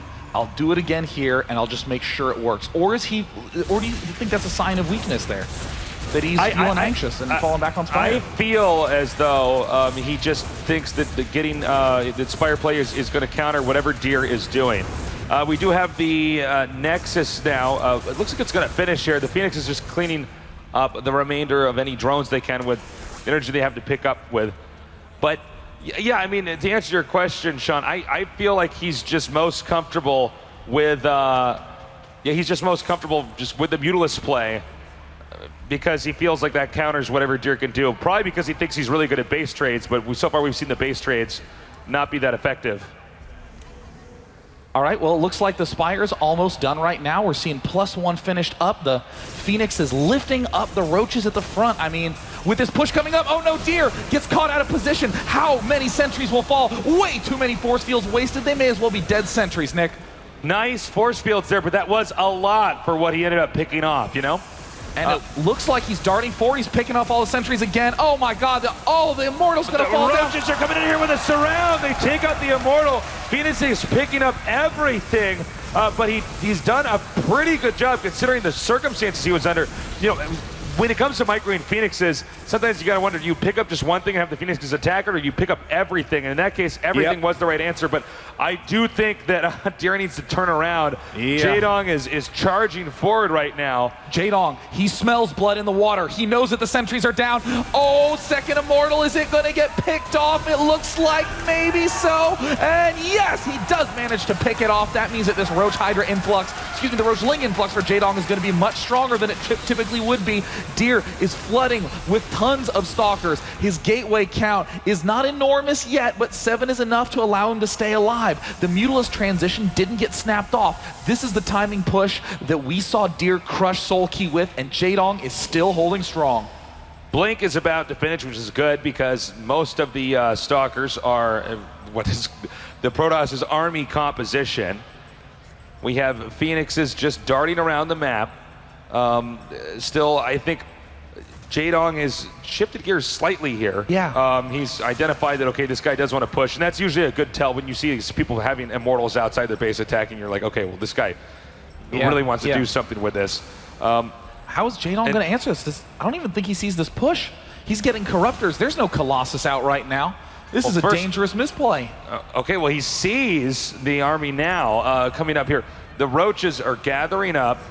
Let's see if the angling here is going to be good. Now notice there are no sentries in here with this army, so it's really all about the blanks and making sure that that Immortal is not picked up. Speaking of which, it is. Oh, he lifts his own Immortal! Picked up his own Immortal! The Corruptors target fire it and take it down. A nice grab for them. We're seeing the Stalker count at 15, Roaches at 23. I'm not so sure it's going to be enough, but the reinforcements from Deer continue to storm forward. We're seeing a second Immortal fall down. Jaedong flooding with Lings. Only 17 Roaches, but 17 Stalkers as well. Deer has an obscene amount of units. Jaedong's life is on the line. There's Lings and Roaches gathering up here, though, and I think the combination of these Lings and Roaches now is going to actually push Deer back further and further. He's going to tear through a corruption on the Stalkers, and that was completely shut down there by Jaedong. And look at the supplies. That's really where the story is here, 94 to 177. Jaedong preparing for the Mutalisk transition. This is why he saves the larva, he saves the money, because when he sees the push coming up, he will not be met with the wrong mix of units. He will be able to flood with Ling Roach and shove back to the gates. Third base from Deer under huge pressure of being taken down right now. You know, this is, I think, the best Mutalisk transition we've seen yet here from Jaedong, too. This is the way to transition to Mutas where you probably are going to win no matter what, but we are talking about Deer here. The Roach is continuing to press forward right now, and he's going to get these sentries here. Oh, no, again! Stalkers have to blink back, and it looks like the Cybernetics core is at half-life. Uh-oh, it's at a quarter, and see you later, Stalker production. Zealots are more than welcome. Yeah, all he can do now, you're right, he's stuck making Zealots and Cannons, and he can regroup. Zerg is, what now, 167 with complete map control. Protoss doesn't have any real tech balance. It happens a lot with Protoss where they get stuck making stalkers for a while. Yes. Because you can blink with them, so you can micro, so maybe you can come back, but then you have usually an unhealthy mixture of units that can't really be out on the field doing a lot of damage. I think Deer, though, is aware of how dire the situation is and that he can't really just lay down here and wait. So he is going to go ahead and regroup and probably try to attack up here again. He's got to remake those sentries. Jaedong's looking really primed to win this right now, but we'll see. I mean, Deer keeps doing the impossible over and over and over and over, so constantly, yeah, expect anything. We're seeing 9 Infestors come out. Deer has been an unstoppable force in the Season 3 Korea, at the Season 3 Grand Finals, and the only person who seems to be able to hold up against him is Jaedong, but he needs to hold a final push. Infestors arrive, good time warps, good fungals. We're seeing Lings and Roaches coming from all sides. The mothership core falls down. It's all up to the Corruptors to do the corruption and the bonus damage. We're seeing the Zealot Sentry Immortal get knocked down on the ramp. 100 supply to 180. Jaedong's got this. He's got it. Yep. Can't blink now. It looks like Jaedong's going to snap up every single one of those Stalkers. Immortal's going to fall. And what is Deer left to do? Once again, Deer's stuck with only Stalkers again. This is not a good sign. At all, considering how sick that unit comp is right there for Jaedong. Deer continuing to blink away, but with Lings here, you can just get in front of these Stalkers, and usually by the time the blink cooldown has reset, you're already in a lot of trouble. Oh my God, this is the entire army for Protoss is here on this screen. 8 Stalkers, 7, you know, it's 6, it's 5, possible 4. that Deer is just going to tap out here. I mean, there it is. Yeah, there it is. GG. Sick. Going on to game number 5 here. It seems like during that short little break, he was really, Jaedong was able to shift gears properly.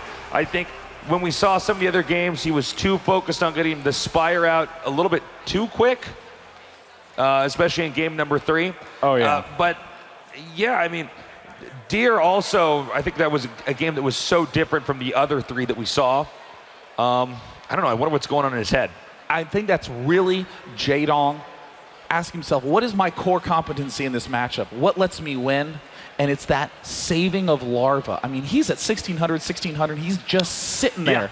I mean, what's the purpose in getting 8 Mutalisks anyways? I mean, you're not going to freak any Protoss out. A cannon can hold off 8 Mutalisks. Well, you got to think of the matchup from the Zerg side as it's like a seesaw. You want, like, when the Protoss sees a seesaw to go up on one side, Zerg just goes and hops on the other side of the seesaw. And when I'm talking about that seesaw, I mean the tech tree. Definitely. You know, let's say it's all Lings and Roaches, and then bam, nothing but Mutas, and that's how you can throw the Protoss off. He was set up for that, but even then, he never had to get that deep into it before Jaedong shut him down. Yeah. So definitely the best game Jaedong's shown us so far. And this is the exact timing that Deer has used to win against Sulky in crushing fashion on Frost. He exploits that timing, but Jaedong says, you try to trick me with a timing push, too bad. I got 40 larva, 2K in the bank, and I'm just going to hold the R button. Yeah, just hold the R button down. That's all you need to do. Get those roaches out. We are going in game now. Ladies and gentlemen, we're here at BlizzCon 2013. This is the WCS Grand Finals. And it is right now between Jaedong and Deer. It is the final match of the night. It is the final match of this series, Game 5. Both of these players so desperately want to advance to the next round. So much to prove. In the bottom right-hand corner, the champion of WCS Season 3, who began the season with only 25 points, on his way to the finals. Can he advance here today from Seoul? It is Deer! Whoa, that's Jaedong, but that was, I don't know how we're gonna do this now. Over here, I guess we can do justice shot of Deer now. Over here in the upper left, he did it in StarCraft 1, being the best Zerg in Brood War. Can he do it here in this tournament in StarCraft 2? His ID is Jaedong.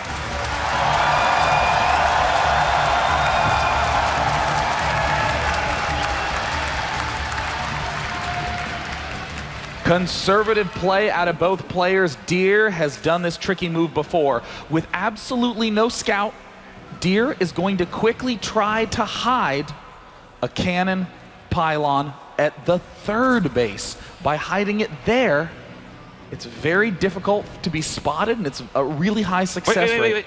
Okay, you didn't spot him. Wait. Wait. Nope. Well, Jaedong has thrown down the Expo. I think he saw that. I mean, that was like a quarter of a second, but he should know the probe's out there.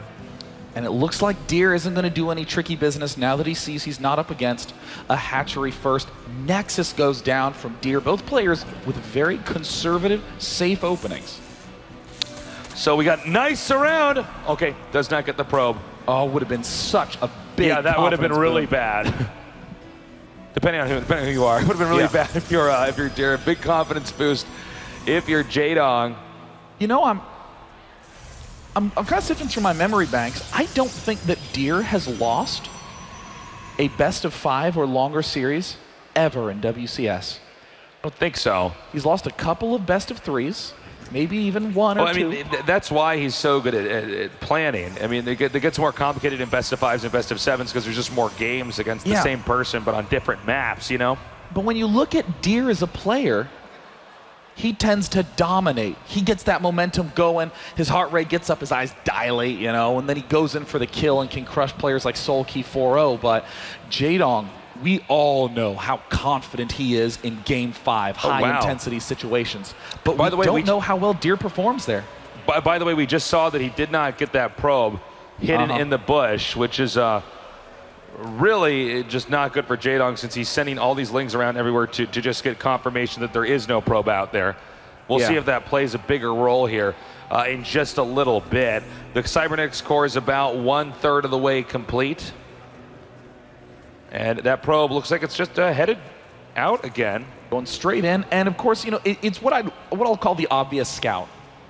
He's gonna have a third, but you still gotta make sure of it. Yeah, because if you get there and he doesn't, then it's like, oh God, you know, shift gears. I mean, sentry, cannon. Exactly, cut probes right now. But you know, even at the highest level, we see players do what might be considered not the best builds because it can catch people off guard. Looks like that Stalker's going to be coming out with the +1. Oh, what is the Chrono Boost signaling to us? This is very weird. Well, it looks like what he wants to do is clear up all the additional lings and maybe even overlords on the map. I mean, the Stalker, until Ling's speed is done, the Stalker really can't go contested unless it gets cornered. And I mean, since the Stalker is so fast, I think as long as Deer is babysitting it the entire time it's out, it should be fine. Yeah. Jaedong seems to think that there's a gateway push coming because he's thrown down a Roach Warren before anything, before layer, before even valuing speed. There's a very early Zergling speed too. And Jaedong's trying to scout in there. Oh, it is going to be an early gateway push. Jaedong just has star sense. I was going to say, I thought he blocked that probe in there. Okay, so he's making these gateways here. Now the real question is the Overlord going to see it? In fact, wait, we get a shot. I believe there's an Overlord going into the second, or no, going away. So he has no vision of that. Yes, but his Roach Warren is about to finish up. 5 roaches, 6 roaches. Jaedong knows exactly what's coming and he's preparing for it, but it's not going to be super aggressive from Deer. He's also getting a Twilight Council. Can Jaedong spot this and stop it? He needs to get this pylon up, though. The probe is very important. That was so close. Now, do you think Deer's going to commit here, or do you think he's going to pull back and try to do a round 2? I think he's going to pull back. I think he's not going to do it now, just because the probe is what tips your hand there. He's probably, no, he's not. He's going to, well, he might hide this here and use it later, but I don't know if he's going to attack full on right now. Probe production is stopped for Deer, Nick. No, he's going for a timing here. That's for sure. We're going to see exactly what kind of timing it is in just a little bit here. He's making the sentries now. Why is he stopping? He's at 41. He's getting, oh my God. 3 more gateways. Did he has a Twilight Gets okay. He's doing a blink all in. He's doing a 7-gate blink all in, and this push is going to be enough of a signal to Jaedong that something is wrong. He's getting 10 more drones. Oh my God. Jaedong needs to spot this pylon right away. He needs to spot it. If he does not, this game is Deer's. Oh no, 9 drones being produced. Wait, he hasn't seen it yet. He hasn't seen it yet. Oh. One. All right, he sees it. He must take it down immediately. The Blink all-in is coming now. Where is his unit production? He needs to not make drones. He sees the mothership core. Where are the roaches? Where are the lings? There's the roach speed. Burrow! He gets the burrow down. He's flooding roaches. He may very well sack his natural expansion here, Nick. Yeah, he might have to. I mean, also note that we have the probe never was killed, okay? So he can make that pylon, I believe. Yeah, there it is. He can make that right down there. The gates are all up and ready, so there's going to be a lot of stalkers coming up here. The rush can't commence for a little bit longer here, but yeah, it's all going to come down to control here. He gets that same pylon up in that same place. And this is going to end either with Deer out-microing his opponent or with Jaedong barely surviving this attack. Deer cannot easily switch out of this unless he got to the point where he killed a bunch of Jaedong's drones and still was held off. Oh, so Jaedong's got to be very careful here. Yeah. This is a super easy way to lose a critical half of your army, but with Burrow, I don't know if Deer's going to be able to break through this. There's the Overseer. Burrow can hard counter this guy's pretty well just because they just get underground and then the Stalkers can't do anything. The regen kicks in. Oh my God. And, yeah, I mean, it could be really bad. I think Jaedong might be able to hold this. It'll depend on how the damage output. This is so close. Where's Jaedong? And this is starting up. This is it. He's burrowed. He's burrowed. And now, what can Deer do? What can Deer do? Roaches, lings, everything is going to be assaulted. And there it is! The unburrow! But the blink away in a heartbeat. The Stalkers immediately pull out, but the sentries have fallen. Jaedong, who was down 1-2, might have been able to pull this back with this incredible burrow play. That was absolutely brilliant. The sentries were vaporized the moment they popped up. He still does have, Deer does have a good amount of stalkers, but the lings and roaches are closing in.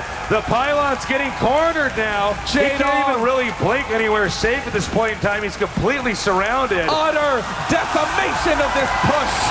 Jaedong reading Deer like a book. The star senses with Jaedong when everything's on the line.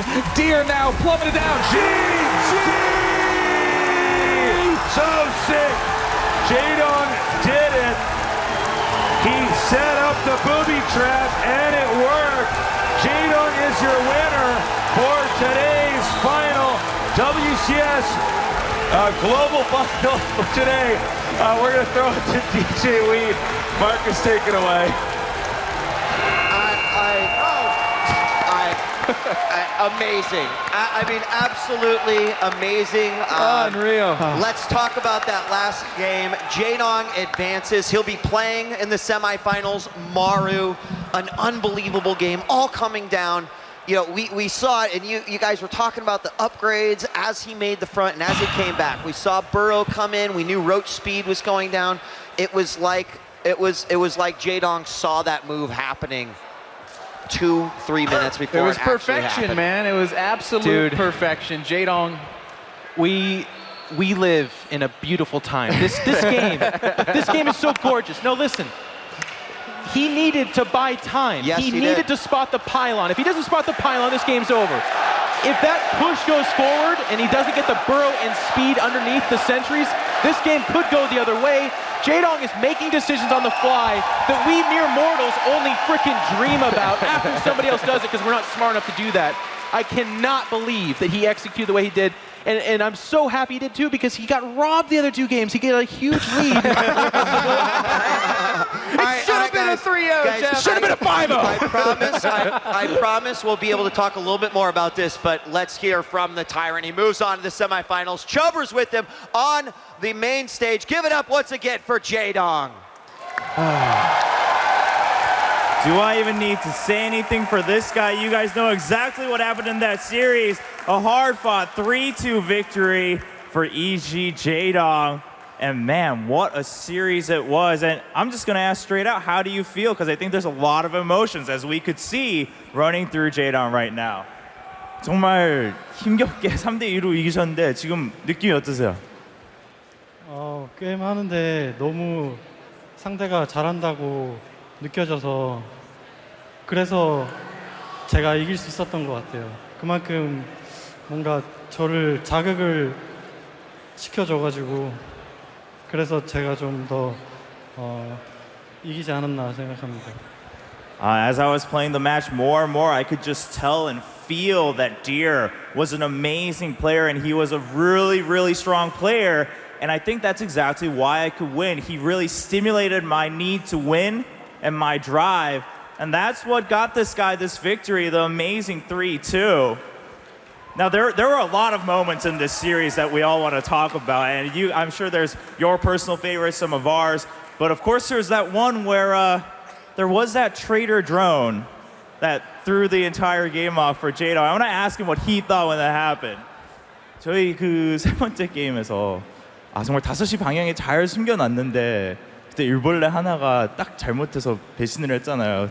자신 그 숨겨놓은 그 본진을 그때 느낌이 어떠셨어요?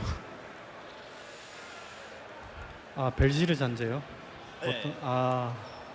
근데 그 게임은 제가 초반부터 굉장히 불리하다고 느껴져가지고 그냥 했는데 별 생각 없어요. 게임 내용도 생각도 잘 안 나고 사실은 그냥 승리했다는 기쁨밖에 지금은 생각나지 않는 것 같아요. You know, from the get-go, that game, I was at a disadvantage. I was actually thinking that I was just constantly fighting from behind. So I don't even remember exactly how that game played out because all that matters right now is that I won the whole series and that's all I can remember. And isn't that right, guys? Jaedong winning the series to move on to the semifinals, that's what matters. And of course, we talked to him about the emotion, but I want to talk about just that last moment when he was just waiting and waiting for Deer to walk right over his roaches. 그럼 마지막 게임에 딱 정말 그 순간을 기다리고 계실 때 어떤 생각을 하고 계셨어요? 그냥 조금만 더 와라, 조금만 더 그런 기대감을 가지고 계셨나요? 사실 4경기 이기고 5경기는 제가 이길 거라고 생각을 했어요. 그런 거 생각 안 하고 그냥 느낌이 마지막 경기에서는 그냥 느낌이 좋아서 이길 거라 생각했습니다. After game 4, I knew I would win game 5, and I just had this feeling the entire time that I had already won the match. So I didn't even feel any special excitement. I wasn't too nervous. I just waited until the game was over, and I knew I took the series. Once again, that's EG Jaedong, guys, with that victory over Deer. Back to you, Marcus. Thank you, Chobra. I don't know how you couldn't remember all that. That was just absolutely incredible. In just a moment, we're going to take a look. I think we're going to investigate the replay a little bit, and we're also going to look at the final moment. But before we do, I want to hear from Bitterdam over here. An amazing matchup. I think every caster was, or every person on the expert test was here. Here it is, right there. Wait for it. Boom, he hits it. I mean, just such a remarkable move. And I gotta say, these guys up here were calling it as it was coming out. So it was really awesome to see unfold. Bitterdam, and we're gonna see the reaction here from Jaedong, which is definitely one of the things that I'm curious about seeing. But what are you guys' thoughts about the matchup? And I'm moved by Jaedong's play today. He's like one of the best guys, legendary players, one of the most fun people to interact with in all of the scene. And wow! Look at Wow! Man, the emotion runs both ways. It absolutely does, man. But I'm so elated for Jaedong, and I cannot believe we're seeing him in the top 4. It's so awesome. He's now the most successful esports athlete of all time. Well, congratulations! He just to passed Jaedong. Vitality overall list. Yeah. Seriously. That's awesome. That's awesome. Roddy, what are you giggling over there like a little? No, nothing. Just an absolutely amazing series. I really enjoyed it. I do think that Deer threw game 4 big time, though. Like, I felt everything was going his way. There was no need for him to attack. Perhaps he felt that Jaedong was going up too high, that he was stacking into like high-tech units, because Deer kept making those sick timing attacks work against Soki. Every time Soki got a little too happy with the attack, he kept attacking, even when his army was small. And this was one of those moments again, like, Deer, you don't have to attack. But he did attack, and he completely misread Jaedong. Instead, Jaedong just maxed out on roaches, and this was a dream moment for Jaedong to fight. Yeah. He just has like as many roaches as possible, and then someone walks on creep without an observer. Well, you know, then you hit the jackpot as a Zerg player, because his life is not going to get much better than that. But and Oh, go ahead. Finish it. No, just fantastic series. Really enjoyed it. I want to echo what you said, Bitter, about like it was a treat to watch this StarCraft, and I want to actually reference back to Ro8, who was talking recently about how beautiful and how eloquent he perceived StarCraft, and that's how I kind of felt watching that last game. I mean, it was really quite nice, and I think Todd, you're going to actually show us a few things in the replay that is this true? Actually, I guess, yeah, we could take a look quickly so I can... Well, there were a lot of little intricacies. I heard you mention in Control that, like, just to get the units out quicker, there was a creep highway inside the base of Jaedong. That's just one of the things that... Yeah, one of these small... One of those details that I think Jaedong did very well, but starting with the 4-gate pressure, he didn't even spot it. It was star sense to be able to know that this was coming. And then from there, I mean, Deer kind of boards the situation. He realized that this is not going to work. The first pylon is killed or cannot get down there. He gets another one down there, and then Jaedong Star Sense again spoke. He was able to find that pylon. He knew there was going to be some kind of all-in on 2-base follow-up.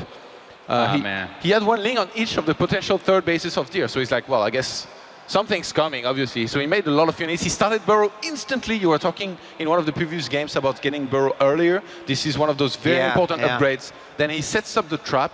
And if we jump into the replay here for a second, I'm just going to show that he has set up the trap here. Those units, they bought him a lot of time. They were running around here, basically baiting Deer into pulling back, force fielding. Even if he had force fielded them and killed them, this would have bought enough time for Burrow to finish, which is what you want here as a Zerg. And look at this. You see these overlords? They are so important because they're going to be able to drop creep over here even before Speed had finished. That means those roaches from the main, they're going to be able to reinforce a lot quicker into the fight. And with those 4 hatcheries that Jaedong had, I mean, he was just able to get way too many units. And by the way, this trap was perfect. He puts it here right in the middle. Perfect. The position, everything. He burrowed just before Deer was going to get in the city. And he also waited for a very long time. I think a lot of people will have gotten over-eager here and unburrowed earlier, but now he unburrows here, and I mean, Deer has to know he's in trouble. He waited for his flank to get there. He didn't want to come up too soon and give Deer a chance to get away. He waited for the flanking links to show up, and it was just...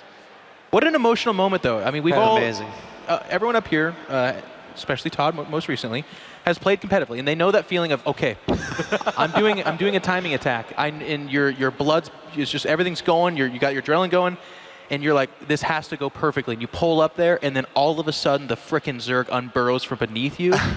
That's that moment where you're like, I just lost. Like he fought on mechanically for a while after that, but you saw he put his hands on his head at the pylon because he was like, I'm dead. I just lost the series. That's it. And this is a guy who was staving off these. I mean, he went for the Cannon Rush and Belcher Vestige. It didn't work out. He was slightly behind. I agree with Day9. He wasn't super behind, but behind enough. That ends up being this scramble for a win that he claws out. Really cool game. But I mean, every time they showed the booth, Deer's got sweat coming off him. Jaedong's got red eyes because he's playing with his heart and soul. And to see someone finally get there, I mean, he's in the top 4, passes up Fatality as the now most winning pro gamer in the history of gaming.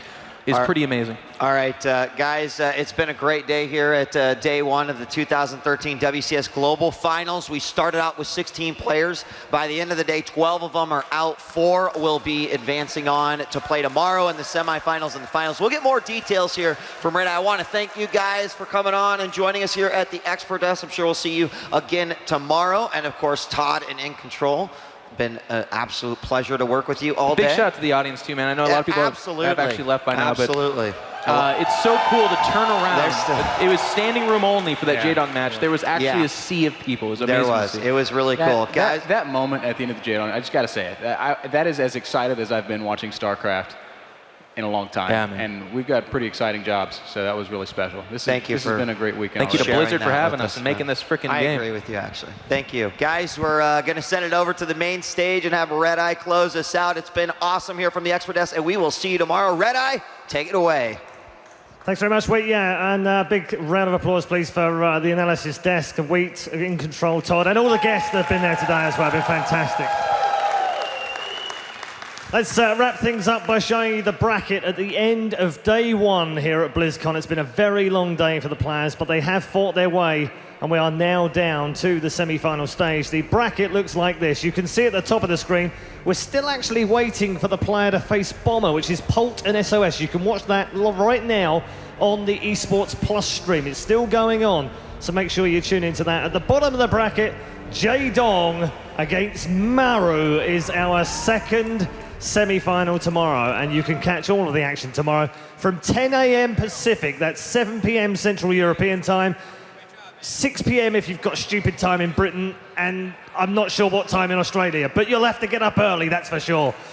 Sorry about the time zones mess-ups. We've also got something very exclusive for you tomorrow as well. The Esports Plus stream will continue, but here's the good news. You'll be able to tune into that, and you'll get the POV streams from the players. So a really fantastic thing that you can tune into. We know that you've loved that today, so we're going to give you more of that tomorrow. We'll alternate between the two players on each of the two semi-finals. That is it from day one at BlizzCon. Thank you so much for tuning in. Thank you so much for coming down to the Anaheim Convention Center. We'll see you tomorrow for day 2 of the World Championship Series Global Finals.